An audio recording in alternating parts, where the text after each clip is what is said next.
Well, good evening, and welcome this Tuesday evening to the Leadership Edge. And I'm your host, Dr. P. Ronald Wilder. This podcast, The Leadership Edge, is dedicated to giving you that edge you need in your leadership. If you are a leader in any capacity and you're looking for that edge, that extra hey, you in the right place, because we here at the Leadership Edge, we talk leadership, all things leadership, church leadership, corporate leadership, business leadership, political leadership. We cover the entire spectrum of leadership. I got my running partner with me again today, my lovely wife, Angela. She's with us on last week. And man, thank you for your comments. Everybody liked her. We decided to bring her back. She's doing a wonderful job. So we're going to hear from her in a moment. But again, thank you for tuning in. And before we get wound up, just want to remind you of several things. Number one, you're watching us on BGTV Studios, either its Facebook page or its YouTube channel. If you're on the Facebook page, go ahead and like and follow and do what you do there. If you're watching BGTV Studios YouTube channel, hit the subscribe button. We want our subscriber a list to expand and broaden and do that. So go ahead and subscribe on YouTube, and then go ahead and like and follow on Facebook, and then hit the share button. Go ahead and share it to others, and so that tag someone, and so that the web of this particular podcast and this studio and this ministry can spread far and wide. Okay.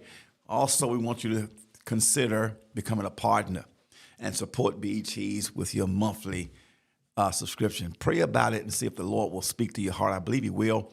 This is a unique ministry and a great ministry that's to the body and allowing people a platform, that allowing voices to be heard that otherwise may not have been heard, but have something to say. Voices like mine and others. And so you can go online, the ways to give. BGTV Studios is good ground.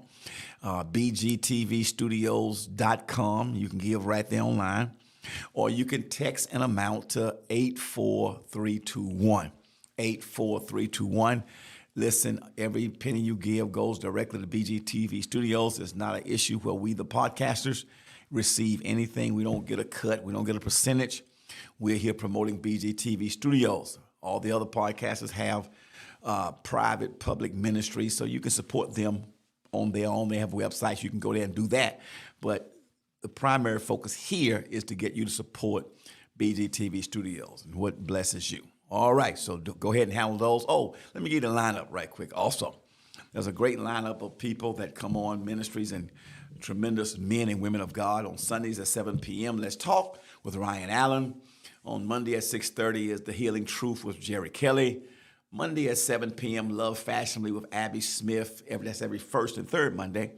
And then Tuesday at 7 p.m., that's yours truly, Dr. Wilder with The Leadership Edge. Wednesday, 7 p.m., Covenant Connections with Pastor Rodney Fagans. Thursdays at 6:30, The Spirit-Filled Life with Pastor Bo Johnson. And then Thursday, Birmingham Avenue with Brad Graydon and Leslie Drake. So there are others in line. There'll be others be added to this lineup. We're believing that there'll be a day when it'll be 24/7 BGTV Studios is running. All right? So having taken care of all that, amen. Guess what, y'all?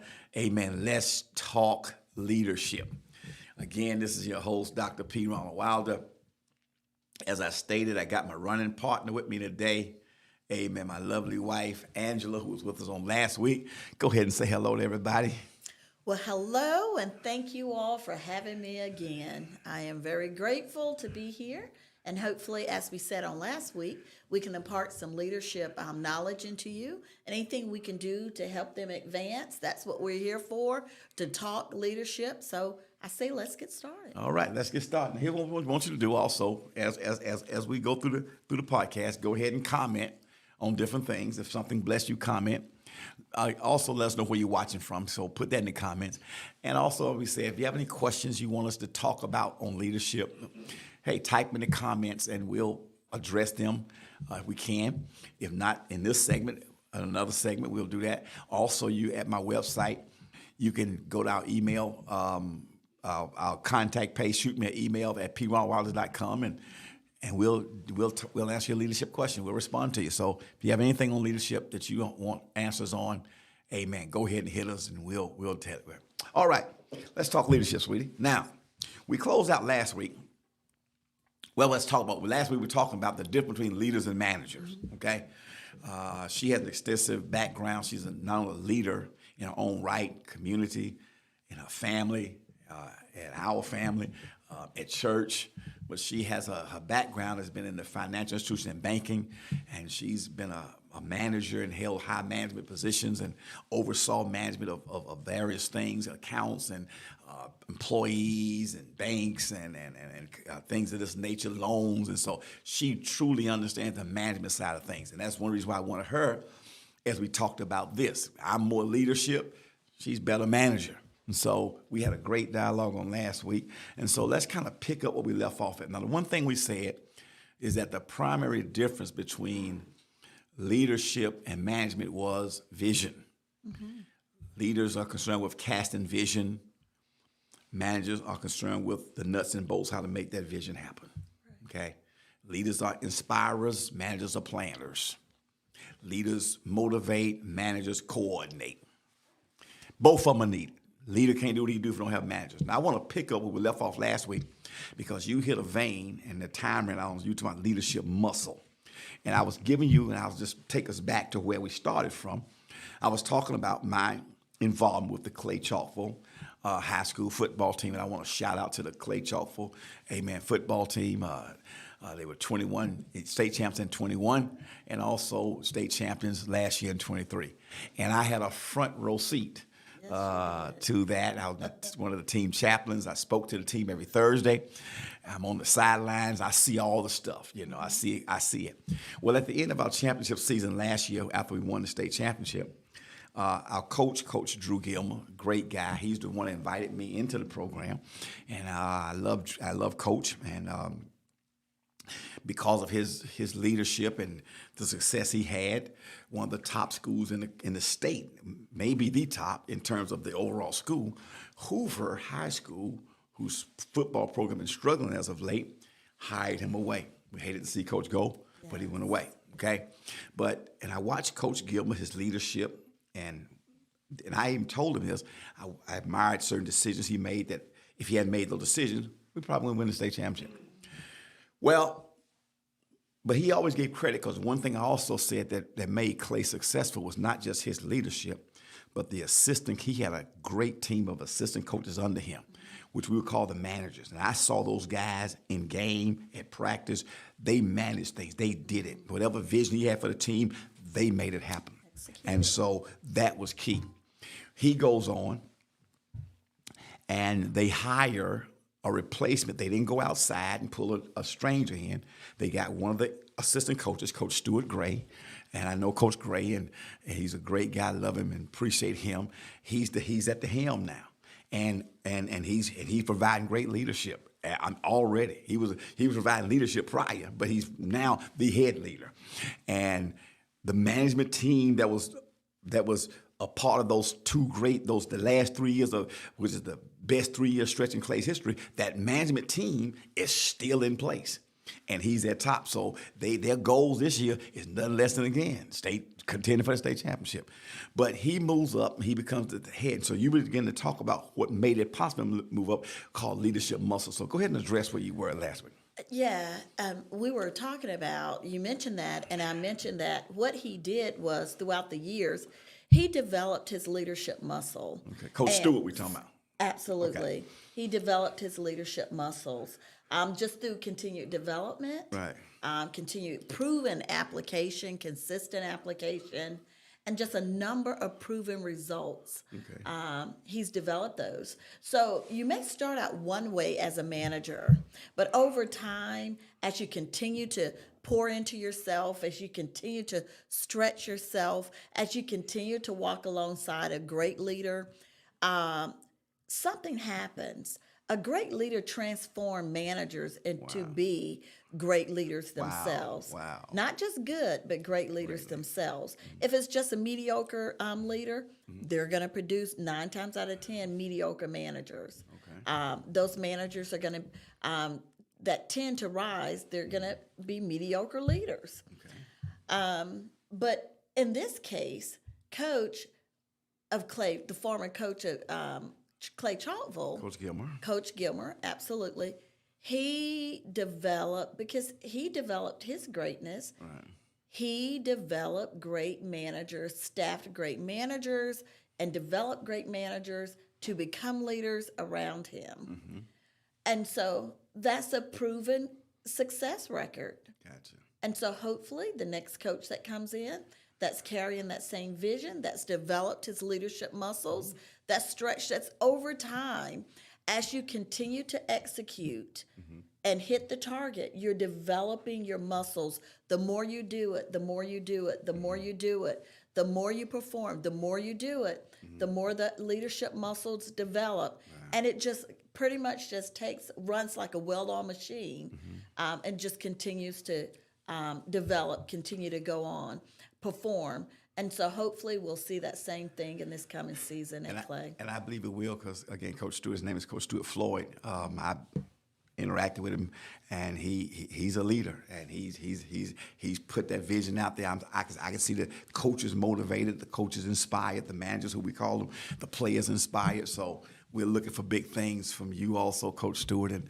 we're looking to host up another championship or two up under your belts and all of that. And I'm looking for a couple more rings, and so we're glad that you're at the helm. But yes, he developed those muscles, and now he's at the helm. And if there'll come a time down the road where he'll move on or retire, and guess what?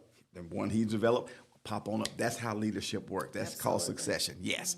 All right. Now, here's another thing about leaders and managers. One of the differences, and I think this is another difference between leaders and managers, is this here.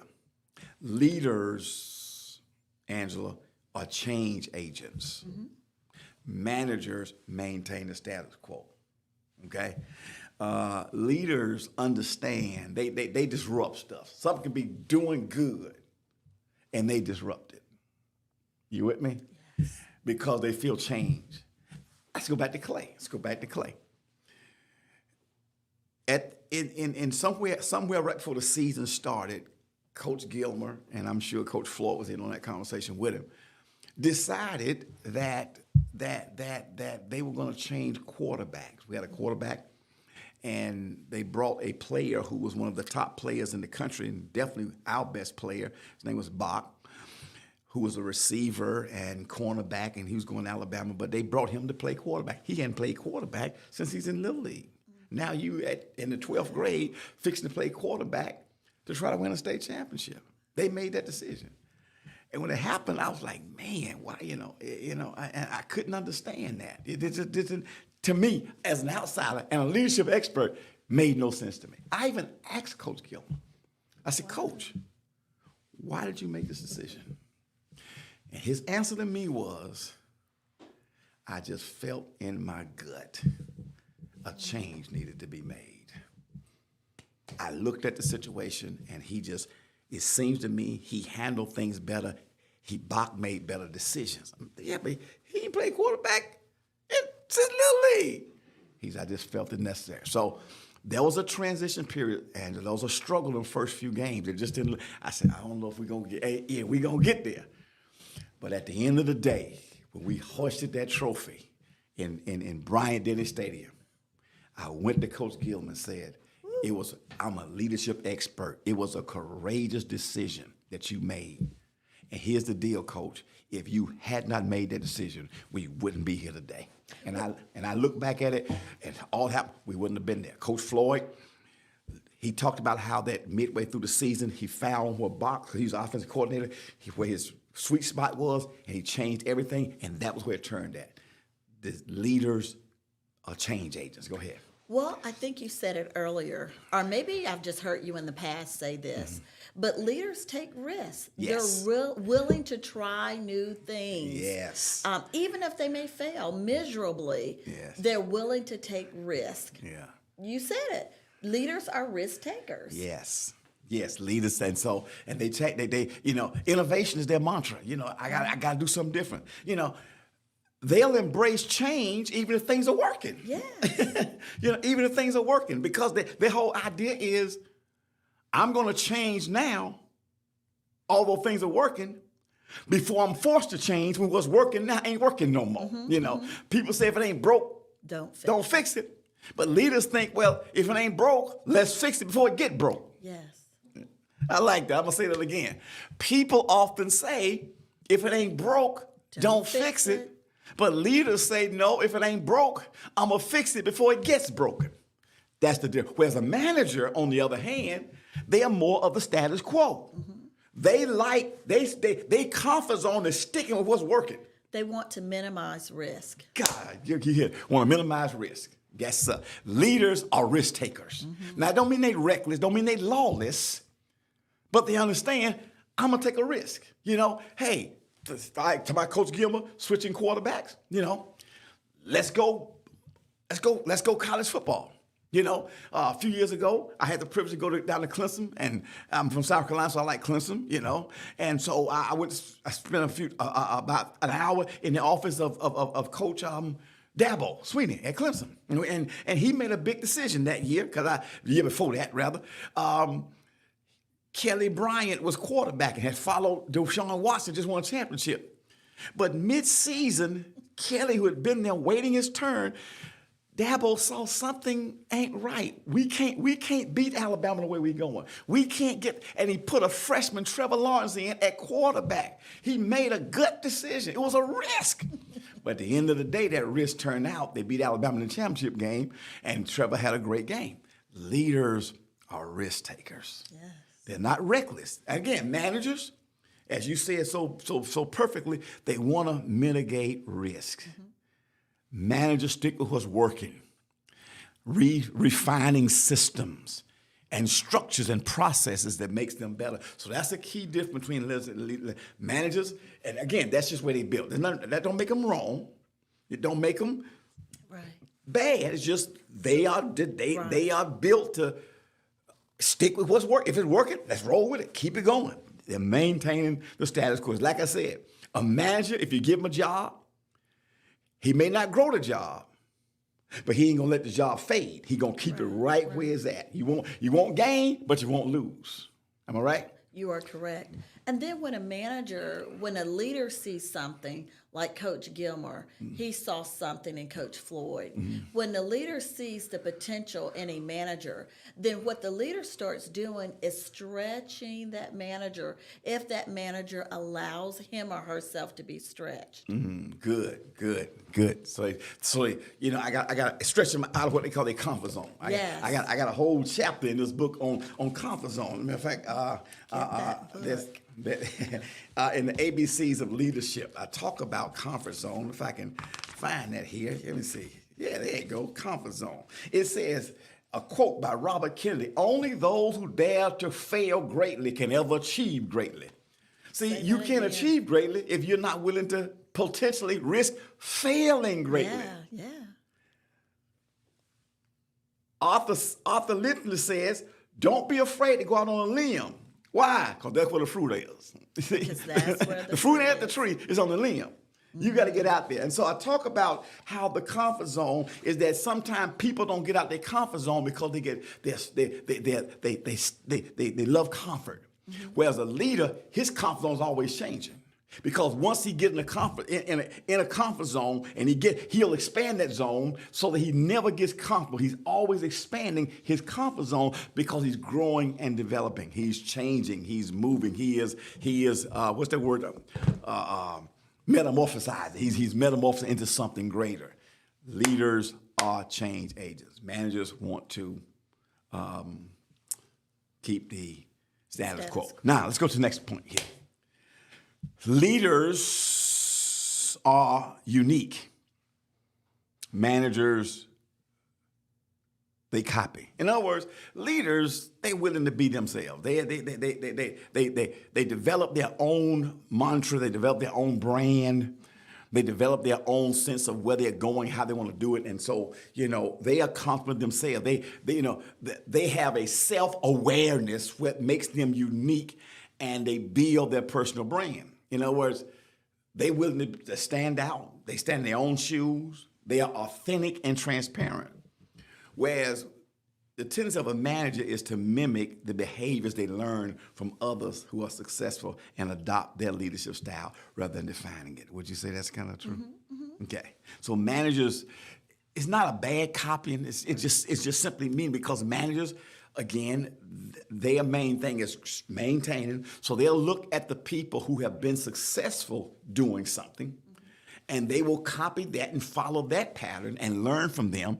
So and develop that rather than defining their own path and their own way. Whereas leaders are always want to find their own way through something. Sometimes that is good. Other times it's not, because sometimes leaders will try to navigate waters that they don't need to, or they got to follow the path that others have laid out there for them.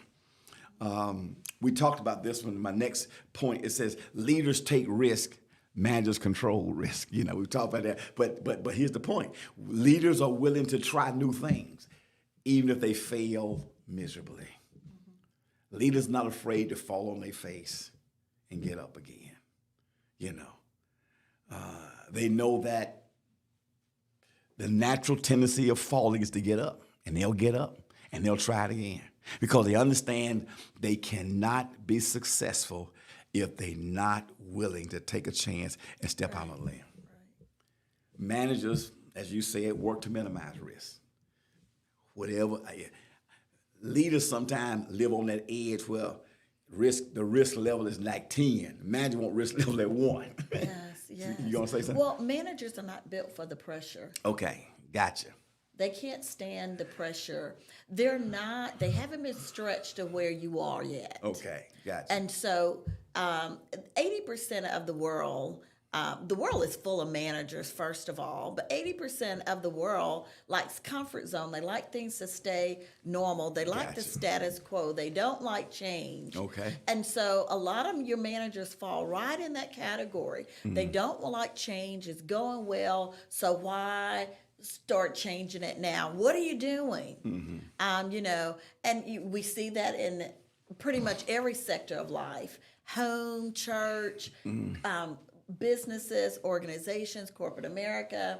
And so it is the manager's job to make for sure that the leader's job to make for sure the managers catch the vision. Wow. Amen. So you said, man, managers are not built, they're not built for the pressure. They're not built for the pressure. And that pressure is something. Matter of fact, again, at my website, www.pronaldwilder.com, there's a teaching called In the Pressure Cooker, Leading When the Heat is On. You want to download that. It is powerful. It talks about that pressure because there is pressure here. And so, just like the people under me at the church, they don't feel the pressure I feel. Yes. They don't feel the pressure we feel as the leaders. Mm-hmm. And then sometimes you don't feel the pressure I feel, That's right. So, yes, leaders have that pressure on them, I talked a couple of weeks ago in one of the podcasts about a guy told the CEO that came in the warehouse, I love to have your salary, but not your problems. In other words, he wanted his money, but not his responsibility.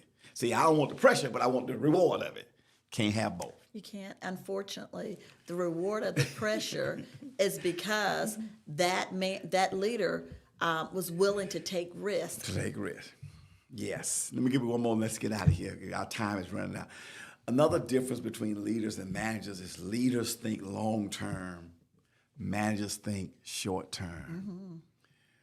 Mm-hmm. Leaders have intentionality. What I found out, in most cases, leaders are way ahead of what a church or the organization is. In other words, like we're in 2024 right now. Most leaders are thinking 26 and beyond. They're thinking long term. Managers, it's kind of like the difference between chess and checkers. Leaders play chess while managers play checkers. Again, it's not bad. I'm just giving you a difference. I don't think I'm anti-management. Right, I'm not. Right. I'm just showing you the differences. Neither one is bad. Just the reality of where they are. Okay. Here's the difference. In chess, you should always be playing 3 moves ahead of where you are. Mm-hmm. So wherever you at now, you thinking 3 or 4 moves. If you playing in the moment in chess, you've lost. If you playing for the present moment where you at, you've already lost. Whereas checkers, you're just playing for the moment. In chess, you're always 3 or 4 moves up ahead. Absolutely. Leader is always 3 or 4 moves beyond where the organization, where the church, where the business, where the school is, anything. Whereas managers, They're thinking short term. Okay, here's my goal here. Here's my goal there. Here's my goal there. Short term. Leaders are thinking years. Managers are thinking months. Talk to that. Well, if they don't, whatever they're leading will die. Gotcha. If they don't think ahead, it's either it's gonna die or it's gonna become stagnant. Gotcha. That's one of the two. So a leader has to be a change agent. A leader has to, you say 2 or 3 steps ahead. Nowadays, because the world is moving so fast, you have to be almost 5 steps ahead. Yes. So that 1 or 2 extra steps that made them good, now you almost have to be extraordinary and be 5 steps ahead. So you have to constantly moving, and guess what? We have to speed up our managers so that they can grow and go with us. Because you're right, things are moving fast. And one thing we found out, things don't go backwards, so we're not going to go back. Yes. If it's moving fast, you got to catch up. You got to catch up, or you're going to get left behind. You got to speed up and stay with the pace. Status quo doesn't make it anymore. Okay. Wow, the time is gone. We only have a couple more minutes, man.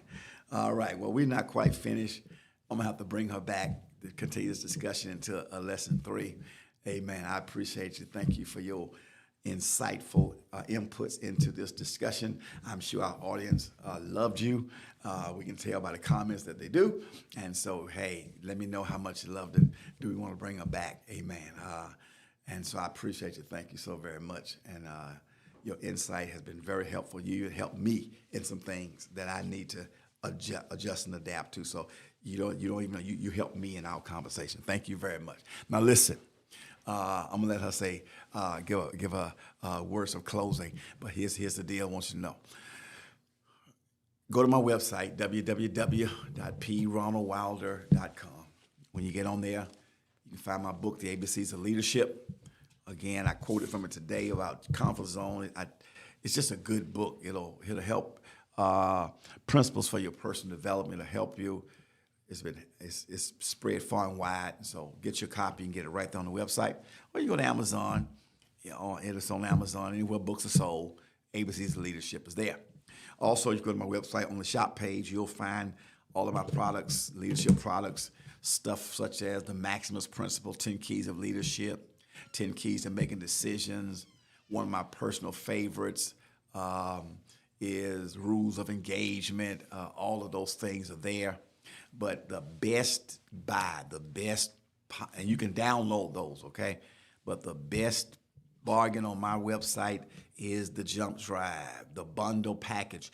All over 30 leadership teachings are on this drive. You can get it for less than half what you would buy all of those for on the website. So look at the bundle. And again, as I stated, my 2 brand newest leadership teachings on here, and that is When Leaders Fail to Lead and In the Pressure Cooker. We talked a minute ago about the pressure and how managers not built for. So get those, stop by there. Also go to our contact page. You have an email, want to email me about some leadership issues or questions you have, do that. And anything else on the website you would like to do, it is there. There's a donate page, it's all of that. So do that. We're going to get ready to go. I want to remind you to support BGTV Studios, not only the programs on here, but also support them financially, help them maintain this wonderful ministry that they birthed and that God is blessing. Go to bgtvstudios.com. And you can give there or text any amount to 84321. All right. Before I give the final closing, I want my wife Angela to address our audience and one more time. Tell them how much you enjoyed being with them. I've really enjoyed being with you. I just want to encourage you to be the best version of you that you can be.